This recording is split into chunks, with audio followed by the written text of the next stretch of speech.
பக்கம் 277, a little extension, இந்த கேப்புக்கு பேரு. Now we are living at the very end of the Holy Ghost dispensation.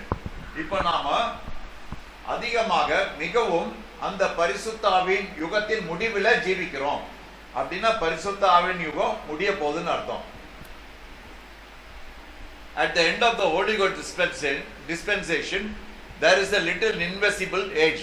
அந்த பரிசுத்த ஆவியின் யுகத்தின் முடிவில் ஒரு காணக்கூடாத ஒரு யுகம் மறைஞ்சிருக்கு, இன்விசிபிள் ஏஜ். ஏன்னு கேட்டீங்கன்னா கிறிஸ்து பிரானம பார்க்காம நீங்க ஐக்கியம் கொள்றீங்க. எபிரேயர் 13:8 பிரகாரம் தலைக்கல்லோட சபை இணைந்து விட்டதுனால காணக்கூடாத அதர்சனமான ஐக்கியம் உண்டாகுது. காணாவிட்டாலும் நீங்க கிறிஸ்து பிரானமே கர்த்தர்னு ஏற்றுக்கொண்டுறீங்க, அந்த ஐக்கியத்தில் இருக்கீங்க. There is a little invisible age. ஒரு சிறு காணக்கூடாத ஒரு யுகம் அங்கே உண்டாயிருக்கிறது. The prophet has termed it as shifting age and so on. இதை வீடு மாற்றி செல்லும் காலமாக தீர்க்கதரிசி இதை பதமாக சொல்லியிருக்கிறார். அதுக்கு அடுத்த paragraph, watch the church as it's come, as it moves. சபை கூர்ந்து கவனிங்கள், அது வருகிறது, அது நகர்ந்து செல்கிறது. Now look at the age coming now right up to the headstone. இப்பொழுது தலைக்கல்லை நோக்கி வருகிற அந்த யுகத்தை கவனியுங்கள். See what I mean. நான் என்ன அர்த்தம் கொள்ளுகிறேன் என்பதை காணுங்கள். The coming of the Lord is made known. கர்த்தருடைய வருகை அங்கே உங்களுக்கு அறிவிக்கப்படுகிறது. தலைக்கல்லுக்கும் கூர்நுனி கோபுரத்தின் நடுவுல எப்படி அறிவிக்கப்படுகிறது? 7ஆம் தூதன் 84 முத்திரையை உடைச்சதுமே கிறிஸ்து பிரானமே கர்த்தாதி கர்த்தர் ராஜாதி ராஜா என்று அறிவிக்கப்பட்டதுமே கர்த்தருடைய வருகை அங்கே உங்களுக்கு அறிவிக்கப்படுகிறது. புரிஞ்சுட்டீங்களா? அது கட்டது. Look up over the top of this last church age. அந்த கடைசி சபையின் காலத்தின் உச்சியை கவனிங்கள். டாப் உச்சியை கவனிங்கள்.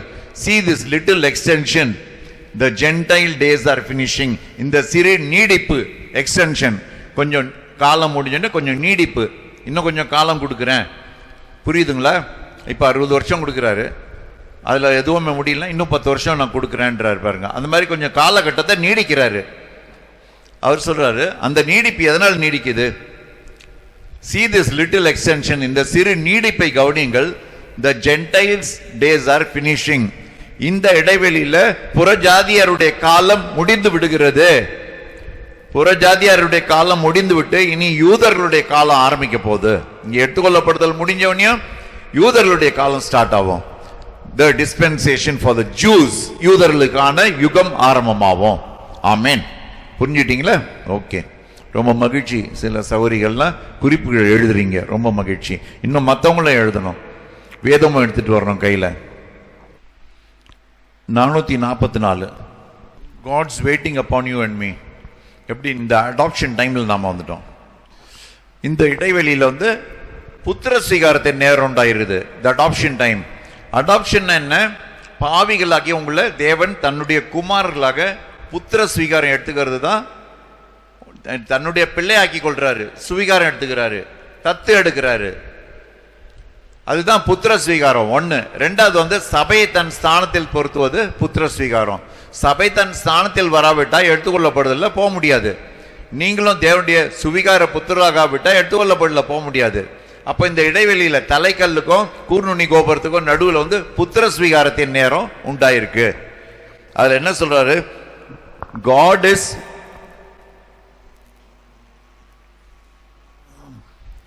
God's waiting on me and you. The church is waiting on me and you. Adoption time, that when God can pour into us His fullness, His power, His resurrection. That when the church and Christ become so close together till Christ becomes visible among us and raises the dead and we go into the rapture. தேவன் உனக்காகவும் எனக்காகவும் காத்து கொண்டிருக்கிறாரு. இந்த சபையானது உனக்காகவும் எனக்காகவும் காத்து கொண்டிருக்கிறது. அதாவது புத்திர ஸ்வீகாரத்தின் நேரம். இந்த நேரத்தில் தேவன் இந்த சபையில தன்னுடைய நிறைவு, வல்லமை, உயிர்த்தெழுதலை ஊட்டுகிறார். அந்த நேரத்தில் சபையும் கிறிஸ்துவும் மிக அருகாமையில் வரும்பொழுது அப்பொழுது கிறிஸ்து நமக்கு மத்தியில பிரத்யட்சமாக காணப்படுவார். இந்த இடைவெளியில கிறிஸ்து பிரத்யட்சமாக காணப்படுறது யாரு? கிறிஸ்து தாமஸ் வருவார். இங்க பிரத்யட்சமா காணப்பட்டதுமே and raises the dead and we go into the rapture. அவர் மரித்தோருடைய உயிரோட எழுப்புகிறார், பிறகு நாம் எடுத்துக்கொள்ளப்படுதல செல்றோம். பிரதான தூதனுடைய சத்தத்துல ரெண்டு காரியம் இருக்கு. என்ன? the voice of the archangel. ஒன்று தூங்கி கொண்டிருக்க மனவாட்டியை எழுப்புறது, ரெண்டாவது கல்லறை இருக்கிறவங்கள எழுப்புறது, மரித்த பரிசுத்தவான்ல உயிரோட எழுப்புறது. தூங்கி கொண்டிருக்க மனவாட்டியை ஏழடி முழக்க ரகசியத்தின் மூலமா எழுப்பிட்டாரு. ஆனா கல்லறையில் இருக்கிறவங்க இப்ப வரும்பொழுது தான் அவர் எழுப்புவார். அவரும் நாமும் சேர்ந்து சிருஷ்டிப்போம். ஏழாம் வானத்தில் இருக்கிற ஆவி ஆறாவது பரிமாணத்தில் இருக்கிற ஆத்மாவோட சேர்ந்து பூமியில இருக்கிற தூள்கள்லாம் ரசாயனங்கள் ஒன்று கூடி எழுந்துக்கும் போது அந்த ரசாயனத்துக்குள்ள ஆவி ஆத்மா உள்ள போவோம். அங்க ஒரு உயிர்த்தெழுதல் உண்டாகும். லாசுருவை கல்லறையை விட்டு வெளியே வா என்று கூப்பிட்ட அதே சத்தம், செத்து போன மீனுக்கு உயிரை கொடுத்த அதே சத்தம், யோவானே பரலோகத்துக்கு ஏறி வா என்று கூப்பிட்ட அதே சத்தம், கல்லறையில் உறங்கி கிடக்கிறவர்களே எழுந்திருங்கள் என்று ராஜாவின் தொனியாக தொனித்து கல்லறையில் இருக்கிறவங்க உயிர்த்தெழுதல்ல எழுப்ப போகுது. ரிசரக்ஷன். ஆமென். இன்னைக்கு அந்த சத்தம் தான் உங்களை கூப்பிட்டு இங்க உட்கார வச்சிருக்குது. என் மகனே, என் மகளே, என் மனவாட்டி, என் தோற்கடிக்கப்பட முடியாத இராணுவமே, இங்க வா, ஜீவ தண்ணீராகிய ஊற்று நான் உனக்கு கொடுப்பேன், அது நித்திய ஜீவனின் ஊற்றுன்னு சொல்லி உங்களுக்கு அந்த தண்ணியை குடிக்கிறாரு. 289 எடுங்க. அதில் தேர்ட் எக்ஸோடஸ். இதெல்லாம் இடைவெளியில் நடக்கிற காரியங்கள். The Lord has kept certain formulae. மேல இருந்து 4வது paragraph. The Lord has kept certain formulae.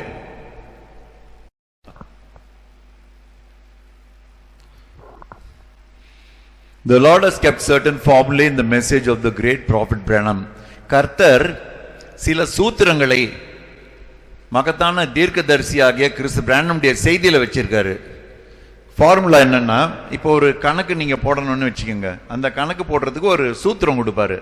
அந்த சூத்திரத்தை வச்சு தான் நீங்க கணக்கு போடுவீங்க. புரியுதா? கணிதத்தில் இருக்கணும் தெரியும். அந்த மாதிரி இங்க ஆவிக்குரிய காரியத்தில் ஒரு சில சூத்திரங்களை வச்சிருக்காரு, ஃபார்முலா வச்சிருக்காரு. They serve us as guidelines to understand the mysteries of God and also to know for sure our exact location in the third exodus towards the headstone, and to know very precisely the time that we are living and how near the Lord has brought to us to that great day of rapture. அதில் என்ன சொல்றாருன்னா, கர்த்தர் சில சூத்திரங்களை மகத்தான தீர்க்கதரிசியாக பிரானமுக்குள்ள அவர் வைத்திருக்கிறார், பிரானம் உடைய செய்தியில வச்சிருக்காரு. அவைகள் நமக்கு வழிகாட்டியாக, ஏன் வழிகாட்டியாக கொடுக்கப்படுறதுன்னா, தேவனுடைய ரகசியங்களை அறிந்து கொண்டு நிச்சயமாக நாம் எந்த இருப்பிடத்தில் இருக்கிறோம், அதாவது இந்த 3வது யாத்திரையில் எந்த இருப்பிடத்தில் இருக்கிறோம், எவ்விதமாக தலைக்கலோடு பயணிக்கிறோம், பிறகு மிக துல்லியமாக நாம் ஜீவிக்கிற அந்த காலங்கள், அது மட்டுமல்லாமல் பிறகு எவ்வளவு அருகாமையில் கர்த்தர் நம்மை கொண்டு வந்திருக்கிறார், அந்த மகத்தான எடுத்துக்கொள்ளப்படுதலின் நாளுக்கு எவ்வளவு அருகாமையில் கொண்டு வந்திருக்கிறார் என்பதை நாம் அறிந்து கொள்ளுகிறோம். இந்த இடைவெளியில் நடக்குது இது. One of such formulas the God's way of interpretation. அந்த ஒரு சூத்திரம் என்னன்னா, தேவனுடைய வியாக்கியானம் செய்யும் விதம் தான் இந்த சூத்திரம். இந்த தலைக்கல்லுக்கு கூர்நுனி கோபுரத்தின் தலைக்கல்லுக்கும் கூர்நுனி கோபுரத்தின் சரீரத்துக்கும் நடுவுல என்ன நடக்கிறத வியாக்கியானம் பண்ணி சொல்றது தான் அந்த சூத்திரம். That is the formula. Amen. இப்ப இந்த சூத்திரத்தை நீங்க பற்றி கொண்டதனால் அவர் கொடுத்த கணக்கை நீங்க தீர்த்து அதுக்கான விடை உங்களுக்கு கிடைக்கும். அவர் கொடுக்கிற கணக்கு 3வது யாத்திரை, அதனுடைய விடை எடுத்துக்கொள்ளப்படுதல். ஆமென். கண்களை மூடிக்கொள்ளுங்கள். வீட்டில் போயிட்டு இதை நீங்க பகிர்ந்து கொள்ளுங்கள், பேசுங்க, இந்த வார்த்தையை பேசுங்க, உங்க இருதயத்தை விட்டு நீங்காது இருப்பதாக.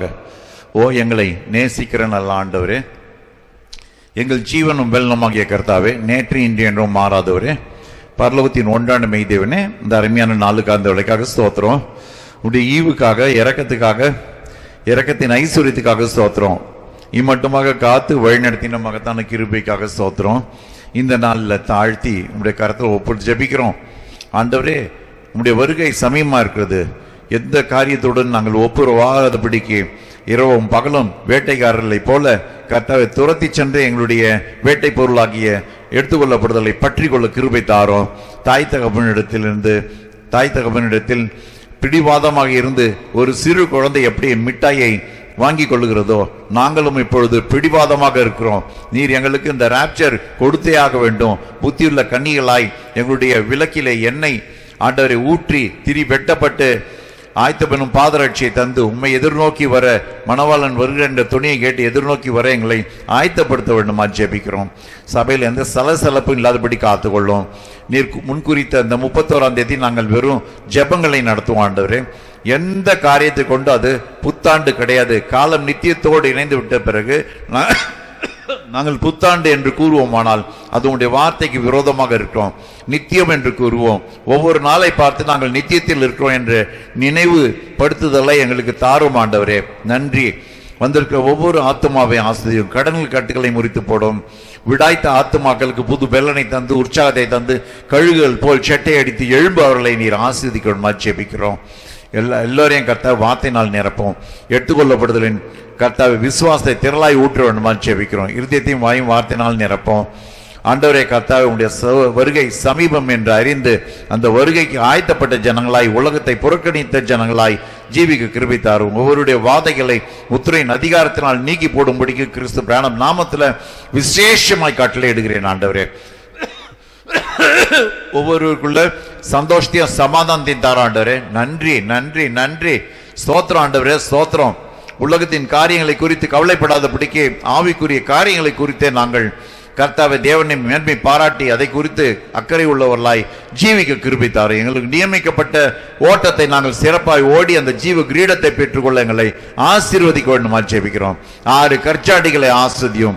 கற்சாடியில் இருக்கிற திராட்சை ரசத்தை மொண்டு அனைவருக்கும் கொடுக்க இந்த உண்மையான காணாவூரில் இருக்கிற இந்த கல்யாணத்தை நீர் ஆஸ்வதியும். அதை மொண்டு குடித்தவர்கள் பழைய திராட்சை ரசத்தை பார்க்கலும் புதிய திராட்சை ரசம் மிகவும் ருசிகரமாக இருக்கிறது என்று சொல்லி அந்த மறுரூபமாக்கப்படுதலை பெற்றுக்கொள்ள கிருபை தாரோம்.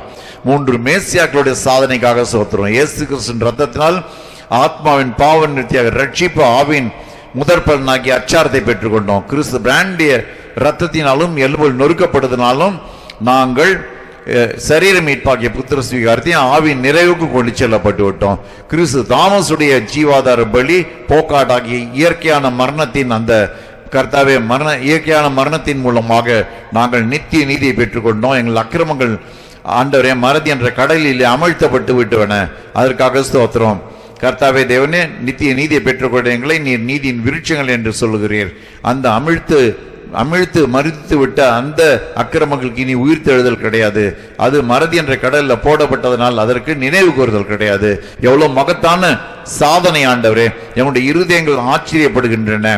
கிறிஸ்து தாமஸ் மேல அந்த அக்கிரமங்கள் சுமத்தப்பட்டதுனால இதோ நாங்கள் விடுதலை பெற்றுக்கொண்டோம். இனி மரணத்துக்கு எங்கள் மேல் ஆதிக்கம் கிடையாது. ஓ மரணமே உன் கூரெங்கே என்று நாங்கள் சவால் விடுகிறதா இருக்கோம். நன்றி. எல்லாம் துதிகன மகிமையை ஏற்றுக்கொள்ளும். ஜீவன்ல ஆண்டவரும் கிறிஸ்துவும் தலைக்கல்லும் ஆகிய கிறிஸ்து வேணும் நாமத்தில் ஜெபம் வேண்டுகிறேன் தகப்பனே. ஆமென். என் ஆத்மாவே கர்த்தரை ஸ்தோத்திரி, என் முழுவதுமே அவருடைய பரிசுத்த நாமத்தை ஸ்தோத்திரி. என் ஆத்மாவே கர்த்தரை ஸ்தோத்திரி, கர்த்தர் செய்த சகல உபகாரங்களையும் மறவாதே. ஆமென். கர்த்தராகிய கிறிஸ்து பிராண்டிய அன்பு அவருடைய கிருபை இன்றும் என்றும் சதா காலமும் நடுவானில் சந்திக்கும் நாளளவு நம்மோடு கூட இருப்பதாக. ஆமென்.